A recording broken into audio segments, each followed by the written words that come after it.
বিএনপির ভারপ্রাপ্ত চেয়ারম্যান তারেক রহমান বলেছেন, মানুষের মনে প্রশ্ন তৈরি করেছে নানা ইস্যু সৃষ্টি করে ফ্যাসিবাদ বিরোধী রাজনৈতিক দলগুলোর ঐক্যের মধ্যে ফাটল ধরানোর একটা ক্ষেত্র হয়তো তৈরি করতে চাইছে অন্তর্বর্তী সরকার।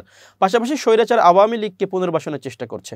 সংস্কারের নামে সময়ক্ষেপণের অভিযোগও উঠেছে।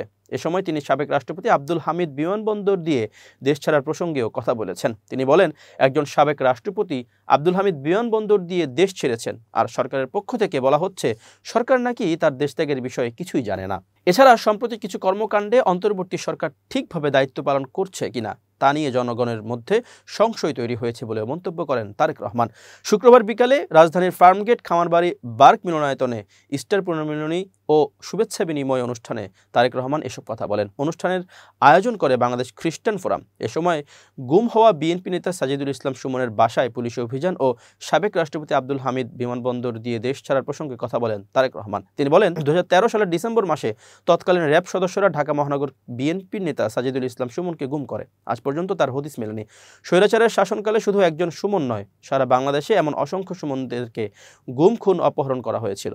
এর প্রতিবাদে পলাতক স্বৈরাচারের সময় গুম হওয়া ব্যক্তিদের পরিবারের সদস্যদেরকে নিয়ে সুমনের বোনের নেতৃত্বে 2014 সালে গঠিত হয়েছিল সামাজিক একটি সংগঠন মায়ের ডাক। অত্যন্ত আশ্চর্য ও উদ্বেগের বিষয় হচ্ছে, গুম হওয়া সুমনকে ধরার জন্য বৃহস্পতিবার সন্ধ্যায় ঢাকায় তার বোনের বাসায় অভিযান চালিয়েছে প্রশাসন। তারপরে প্রশাসন বলছে সুমন সম্পর্কে জানতো না তারা। তর্কের খাতিরে আমরা ধরে নিলাম যে ঠিক আছে, প্রশাসন সুমন সম্পর্কে হয়তো জানতো না, কিন্তু পলাতক স্বৈরাচার সরকারের সময় একজন সাবেক রাষ্ট্রপতি আব্দুল হামিদ বিমানবন্দর দিয়ে চলে গিয়েছে দেশ ছেড়ে, কিন্তু এখন বলা হচ্ছে অন্তর্বর্তী সরকার নাকি তার দেশ ত্যাগের বিষয়ে কিছুই জানে না। তিনি বলেন, এ পর্যন্ত যতজন মানুষের সঙ্গে আমার কথা হয়েছে প্রত্যেকের মনে প্রশ্ন উঠেছে, তাহলে অন্তর্বর্তী সরকার জানেটা কি?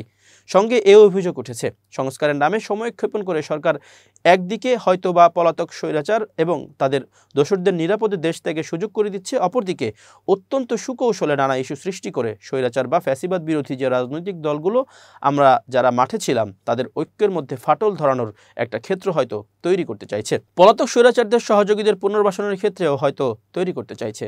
এই বিষয়গুলো ঘুরে ফিরে মানুষের মনে প্রশ্ন তৈরি করেছে। বাংলাদেশ খ্রিস্টান ফোরামের সভাপতি অ্যাডভোকেট জন গমেজের সভাপতিত্বে আরও বক্তব্য দেন বিএনপির মহাসচিব মির্জা ফখরুল ইসলাম আলমগীর, বিএনপি চেয়ারপারসনের উপদেষ্টা বিজন কান্তি সরকার, আব্দুস সালাম, বিএনপি চেয়ারপারসনের একান্ত সচিব ABM আব্দুস সাত্তার, গাজীপুর জেলা বিএনপি সভাপতি ফজলুল হক মিলন, বাংলাদেশ খ্রিস্টান ফোরামের মহাসচিব অনিল লিও কস্তা প্রমুখ। অনুষ্ঠানে খ্রিস্টান সম্প্রদায়ের বিপুল সংখ্যক মানুষ উপস্থিত ছিলেন।